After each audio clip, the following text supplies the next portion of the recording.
নমস্কার। আমি গতকালকে একটা প্রতিবেদন বানিয়েছিলাম যে আমরা বাংলায় বসবাস করছি না বাংলাদেশে, এটা বাংলা না বাংলাদেশ।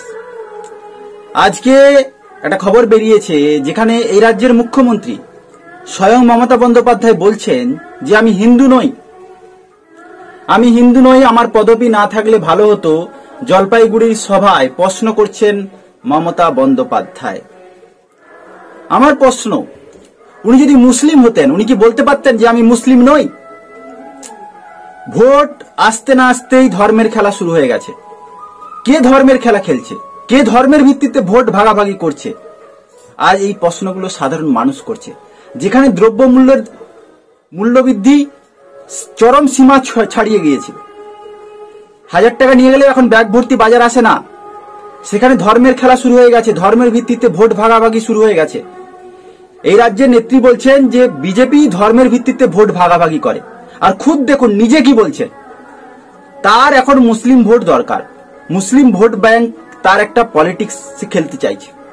সব থেকে বড় কথা, এই রাজ্যে এই নেত্রী, এই দিদি এত সুন্দর সিউডো সেকুলার ছদ্মবেশী যে একটা ধর্মনিরপেক্ষতার যে সাজ রেখেছেন, আসলে ধর্মের ভিত্তিতে ভোট ভাগাভাগি ইনি করছেন, স্বয়ং দিদি করছেন, আর বোঝাচ্ছে বিজেপি করছে। এমন ভাবে ছদ্মবেশী একটা ভোট ভাগাভাগির মাধ্যমে মুসলিম ভোটটাকে নিজের দিকে টেনে নিতে চাইছেন। কারণ মমতা বন্দ্যোপাধ্যায় জানেন যে সামনে লোকসভা ভোট, সেক্ষেত্রে মুসলিম ভোট ব্যাংক তার ক্ষেত্রে একটা বড় ফ্যাক্টর। তাকে 42টা লোকসভার মধ্যে বেশি আসন জিততে হলে মুসলিম ভোট ব্যাংককে ধরে রাখতে হবে, মুসলিম ভোট ব্যাংক তাকে থাবা বসাতে দেওয়া যাবে না। যদি মুসলিম ভোট ব্যাংক বিজেপি বা সিপিএম বা কংগ্রেস পেয়ে যায় মুসলিম ভোট, তাহলে তার গদি টলমল করবে, তার নবান্নের থেকে চেয়ারটা ভেঙে পড়বে। তাই এখন দিদিমণি চাইছেন যে না, মুসলিম ভোট ব্যাংক পেতে হবে, পুরোপুরি হবে মুসলিমদের 100% ভোট পেতে হবে। তাই তিনি আজ বলছেন আমি হিন্দু নই। তাহলে কি তিনি মুসলমান? প্রশ্ন এইগুলো উঠছে। তিনি যদি মুসলমান হতেন তিনি কি বলতে পারতেন যে আমি মুসলিম নই? একবার শুভেন্দু অধিকারী বলেছিলেন যে উনি বেগম, মমতাজ বেগম। তাহলে কি শুধুমাত্র ভোট ব্যাংকের পলিটিক্সের জন্য তোষামোদি করা হচ্ছে মুসলিম সম্প্রদায়কে? যেভাবে যদি আমি কিছু বলি, মুসলিমদেরকে খুশি করতে পারি, তাহলে তারা ভোট দিয়ে দেবে। মানে মুসলিমদের কি চারাগাছ হিসেবে ব্যবহার করা হচ্ছে? আজকে এই প্রশ্নগুলো উঠছে। আসলে মেন যেটা সমস্যা রয়েছে সেটা হচ্ছে, দেশে দেখাতে চাইছে যে দিদিমণি যে তিনি সেকুলার, কিন্তু আসলে যে তিনি ছদ্মবেশী সেকুলার সেটা কোথাও না কোথাও ধরা পড়ে যাচ্ছে। তিনি দেখাতে চাইছেন সেকুলার, আর সেই দেখানো সেকুলারের মাধ্যমে আসলে চাইছেন মুসলিম ভোটটা পুরোপুরি তার পায়ে ভাবে তার দিকে আসুক। আজকে এই খবরটা বেরিয়েছে যেখানে বলছেন তিনি হিন্দু নই। অনেকেই জানেন যে আপনি হিন্দুদের প্রতি আপনার বিতৃষ্ণা রয়েছে, তাই বলে এইভাবে প্রকাশ্য জনসভায়, জলপাইগুড়ির জনসভায় বলছেন যে আমি হিন্দু নই। এবং তিনি এটাও বলেছেন নাকি চৈত্র সংক্রান্তিতে বিজেপিরও সংক্রান্তি করে দিতে, মানে বিজেপিরও শেষ করে দিতে। এখন বিজেপি শেষ হবে কিনা জানি না, কিন্তু বিজেপি তো একটা রাজ্যে ক্ষমতায় পরপর আসছে, ফুলটে তৃণমূলের সমাপ্তি শুরু হয়ে গেছে।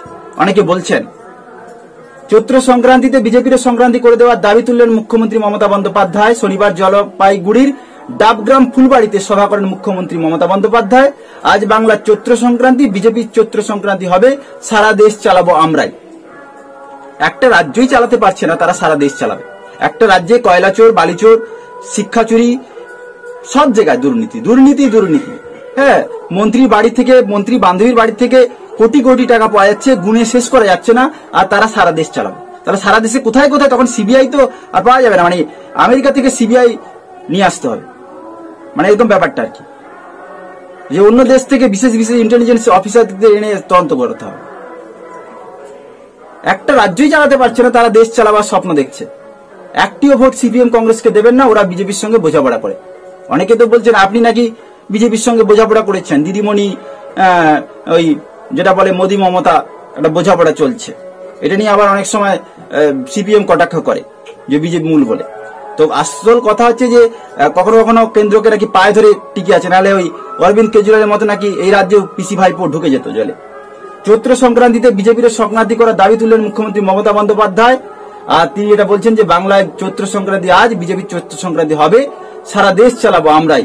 হ্যাঁ, তিনি কংগ্রেস আর সিপিএম কে ভোট দিতে না বলছেন। আসলে কংগ্রেস সিপিএম যদি ভোট পায় তাহলে তো এই যে তৃণমূলের ভোট বাক্স শেষ হয়ে যাবে, তৃণমূলের খেল খতম।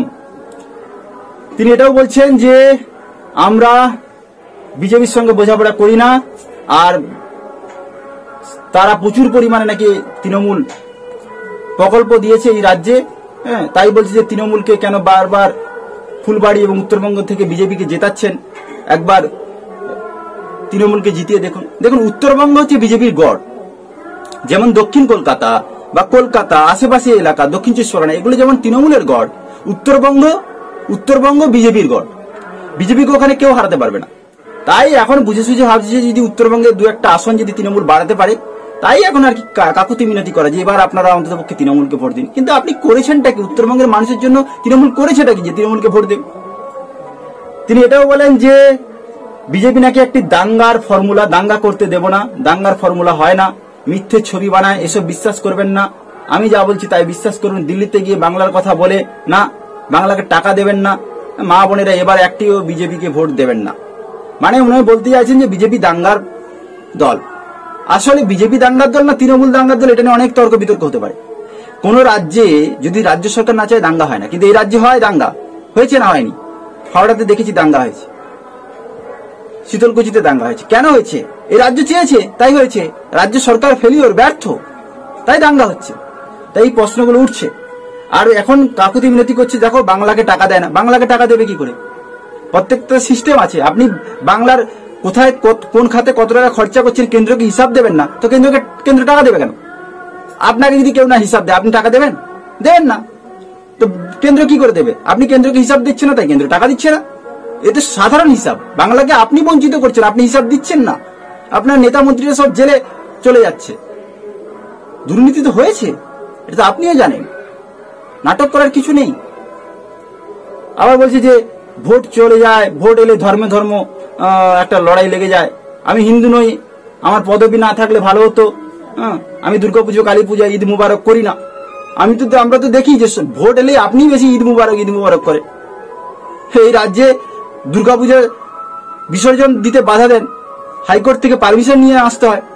রামনবমীর মিছিল করতে আপনি বাধা দেন, হাইকোর্ট থেকে পারমিশন নিয়ে আসতে হয়। কখনো দেখেছেন মুসলিমদের কোনো ক্ষেত্রে আপনি বাধা দিচ্ছেন আর সেটা হাইকোর্টে গিয়ে পারমিশন নিয়ে আসতে হচ্ছে? হয় না, কারণ ওটা আপনার ভোট ব্যাংক। আপনাকে ওই ভোটটা বাঁচিয়ে রেখেছে। ওই ভোট যেদিন থাকবে না সেদিন আপনার চেয়ার টলমল করবে। আপনিও বোঝেন। এখন আপনি অসহায় হয়ে পড়েছেন, তাই বাবা সাহেব আম্বেদকরকে ধরতে চাইছেন। বলছে 3 মাস ধরে একবার লোকসভা, একবার বিধানসভা, একবার পঞ্চায়েত করেন, তাহলে কাজটা কখন করব? এটা ঠিক। এই দেশে বারবারই সব ভোটই হয়। তো আপনি চাইছেন যে একসাথে সব ভোট হয়ে যাক, তাহলে তো হবে। আপনি ওই 543টার মধ্যে বেশি সিট জিতুন, ওখানে গিয়ে পার্লামেন্টে আইন পাস করুন। আপনার তো ওই 42টা আসন, পশ্চিমবঙ্গের বাইরে আপনাকে কেউ চেনে না, কোনো গন্ধ নেই, তৃণমূলের কোনো গন্ধ নেই পশ্চিমবঙ্গের বাইরে। ত্রিপুরাতে গিয়েছিল, জমানত জব্দ হয়ে গেছে। আসামে গিয়েছিল, জমানত জব্দ হয়ে গেছে। গোয়াতে গিয়েছিল, এই রাজ্যের টাকা গিয়ে গোয়াতে উড়াচ্ছিল। আমাদের করের টাকা শেষ, খতম, খেল খতম, পিসি ভাইপোর খেল খতম। এখন যাই হোক, ওই মোদি বাবুর পায়ে ধরে কোন রকম ভাবে চেয়ারটাকে বাঁচিয়ে রেখেছে, নাহলে কেজরিওয়ালের মতো জেলে ঢুকে যেতে।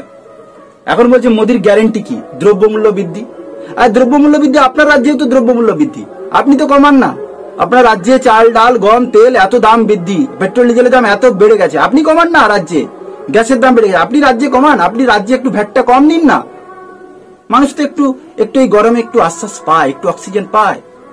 আপনার অক্সিজেন যারা অভাব ছিল তারা তো জেলে ভালোই দিন কাটাচ্ছে। বাংলাকে একটু শান্তি দিন।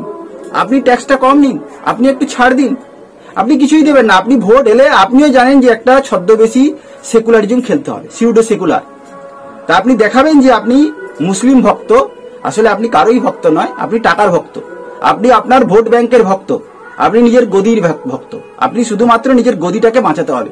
আর গদি বাঁচাতে হলে আপনাকে মুসলিম ভোট ব্যাংকের উপর নির্ভর করে বাঁচতে হবে।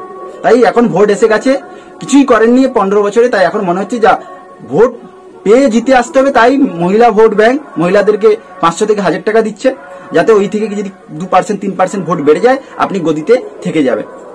আপনার ওই পার্মানেন্ট ভোট ব্যাংক মুসলিম ভোট ব্যাংকটা চাইছেন, যেখানে মুসলিম ভোট ব্যাংকের মাধ্যমে আপনি আপনার গদিটাকে টিকিয়ে নেবেন।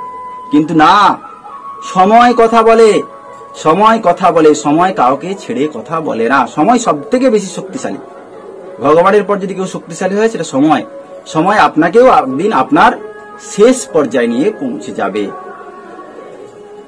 আপনারা কি বলবেন যে এইভাবে হিন্দু ধর্মকে অপমান করা বা হিন্দু নই এইভাবে জনসভা থেকে বলা, এটা কি কোনো মহৎ রাজনীতিক ব্যক্তিত্বের উদাহরণ দিচ্ছেন?